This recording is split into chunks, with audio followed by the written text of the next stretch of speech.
Epiphany seems like the lost season of the liturgical calendar. It comes between Christmas and Lent and contains a multitude of events in Jesus' life. Primarily, though, the themes center around Jesus' manifestation to all people, responding to God's call, and witnessing to Jesus as the Son of God. The first chapter of John's Gospel contains the soaring language that defines the meaning of the Incarnation and how God is revealed in the person of Jesus. That is followed by a series of events taking place over 4 days. On the first day, John the Baptist makes it clear that he is not the Messiah, but one who is the light. But one who is the light is coming. Next, while John's Gospel does not contain a specific account of Jesus' baptism, he recounts how he saw the Spirit of God descending like a dove and remaining on Jesus. So it is that John can now testify with certainty that Jesus is the Son of God.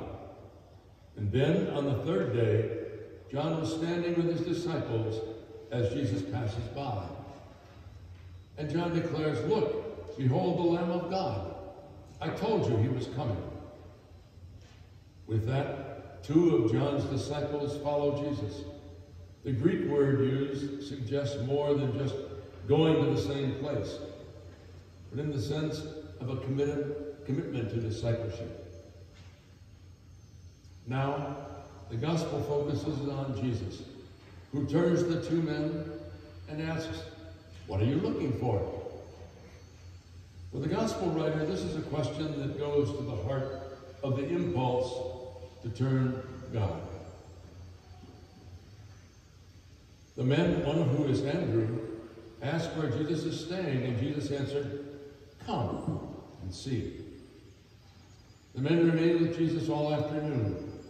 This simple invitation is rich in meaning, for in John's gospel, coming to Jesus is a way of describing faith. Andrew, after meeting Jesus, goes to his brother Simon and declares, "We have found the Messiah." Andrew takes Simon to Jesus, who looks at him and tells Simon he is from now on to be called Cephas, Peter. Behold, the Lamb of God. This is the earth-shattering metaphor that is central to today's proclamations. Epiphany is all about this encounter with revelation.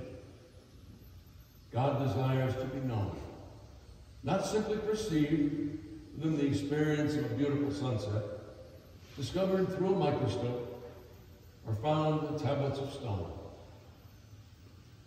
God does not desire to be known in a way you view a painting and believe you know the artist.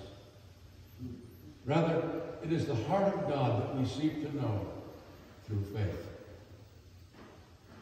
Epiphany, as an encounter with revelation, also calls forth a response from us. The example of Andrew is relevant here. His response to Jesus' invitation, "Come and see," drove him to a response of "Go and tell." Having experienced Jesus by personal encounter, Andrew does not keep his aha experience to himself. He responds to the revelation of the Lamb of God by going to find his brother to tell him the good news. But the text never says that Simon was immediately convinced that Jesus was the Lamb of God. It is only after Simon has experienced his own first-hand conversion from "come and see" that he becomes a believer and a disciple. Finding, bringing, telling. These are the principles of Andrew's mission. And that reading speaks to us today. Each of us has been offered the invitation, come and see. It calls for a response like Andrew. We, having experienced the love and caring and forgiveness of the Lamb of God, each in our own way, must bring the news and live it out through our journeys of faith.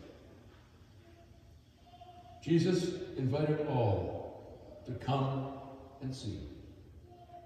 And we do see. We see the message of the Incarnation, the baptism in the river, played out in a life of a healer of the sick, a friend of the outcast, and the herald of good news to the poor. Behold the Lamb of God. Come and see.